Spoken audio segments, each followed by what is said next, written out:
Ganda oh. Paante, aling galing. Ibaba mo siya. Ay, ano na, pumiglas. Ibaba mo na lang. Bitawan mo. Yan, marunong na magtayo. Ano? Sabi niya hindi daw siya napagod dyan. Nainitan lang.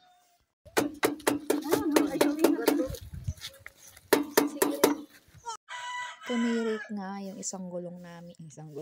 Isang motor dyan. Ewan ko ba. Na-stuck siguro.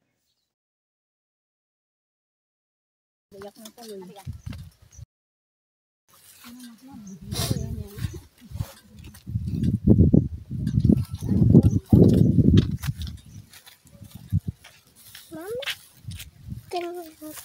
Tama. Lapag mo dyan. Sa old ba tayo sa tatlo? Bang, binibirit-birit lang siya. Wala. Maghanap mo. Ano, makakaalis pa ba tayo? Dito na tayo mag-New Year.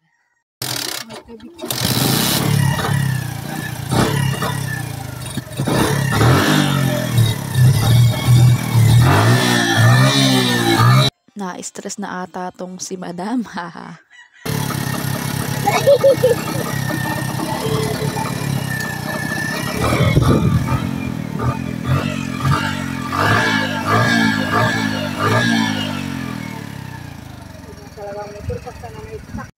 Ayun na nga at umusa din sa wakas. Akala ko doon na kami mag-New Year sa gitna ng daan.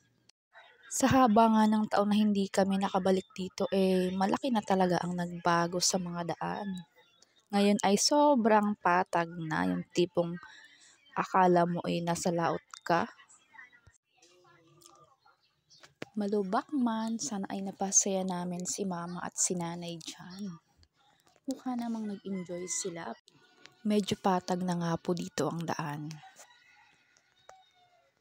Kapag nga patag na daw medyo malapit na sa katotohanan. Samahan niyo po kami hanggang dulo. Huwag po kayong mapapagod manood.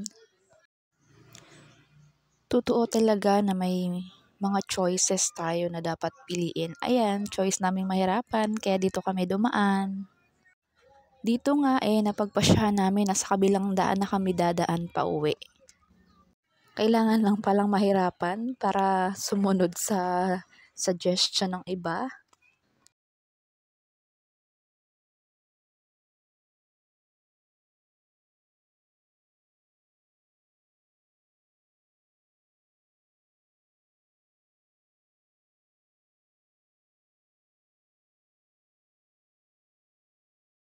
Dito nga mukhang nagdadalawang isip ang aming driver at parang plano niya kaming paglakarin at ang tarik pa naman ng daan.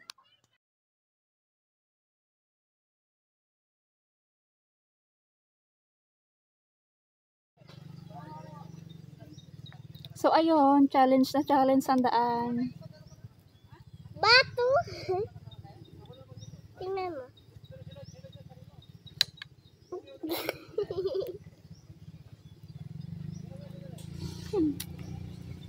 Rin ma?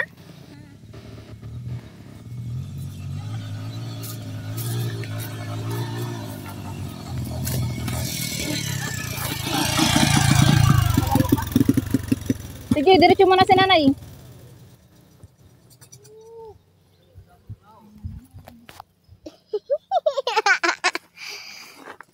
Tawa niya. Wagas. Hindi naman tayo kasakay.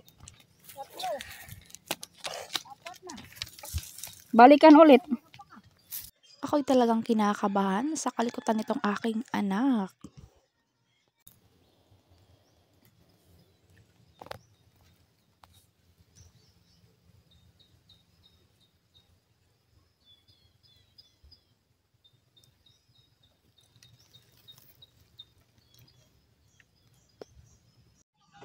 Ayan na nga at ramdam ko nang malapit na kami sa katotohanan.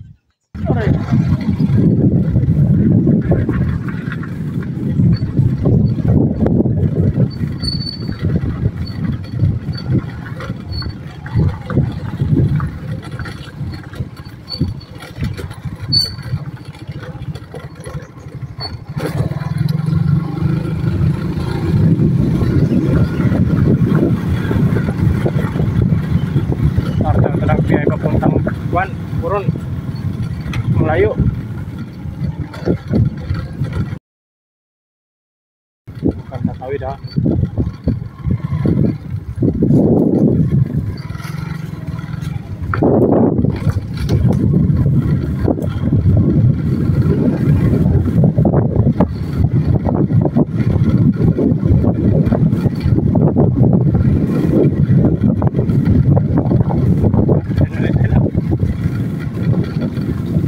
Saan sila?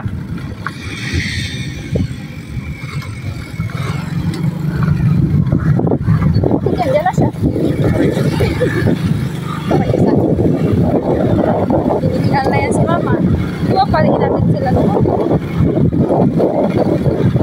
Basta na sila na. Sila na hatid na. Sila mo na. Tara nga. Ma. Kaya na ba yan yan? Kaya na yan. Pinanindigan na nga ni Mama ang paglalakad at malayo na rin ang kanyang narating. Dalawa sila ng aking makulit na anak. Ayun at sumakay na kami ulit papunta sa aming puntahan. Sana'y wala nang bababa. Wala nang bababa para maglakad ulit at bababa lang kapag nakarating na kami. Lipad-lipad ako doon.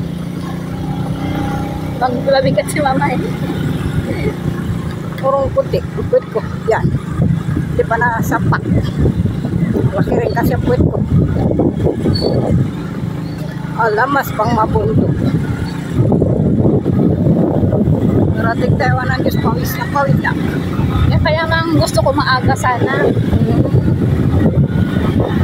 Kaya pwede maaga tanghali. Ito mabigala. Yan di, pagpasok lang kami doon sa gate ng bahay.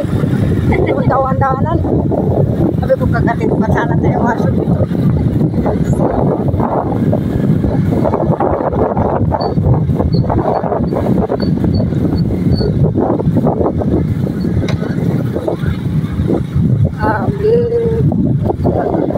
Balik na kami ni William. Ha? Balik kami ni William. Balik na sa Pilipinas. Baka pwede kayong makikusap dyan. Kaya sa Pilipinas. Naman nagkamali kami ng dinaanan. Ibat sa kanila yung kapag na lang idaan. Ito na. Yan pasapay ko. Ala. Sabi ka daw pa. Ayan na, tanaw na namin ang aming tagumpay. Malapit na kami. Malapit na.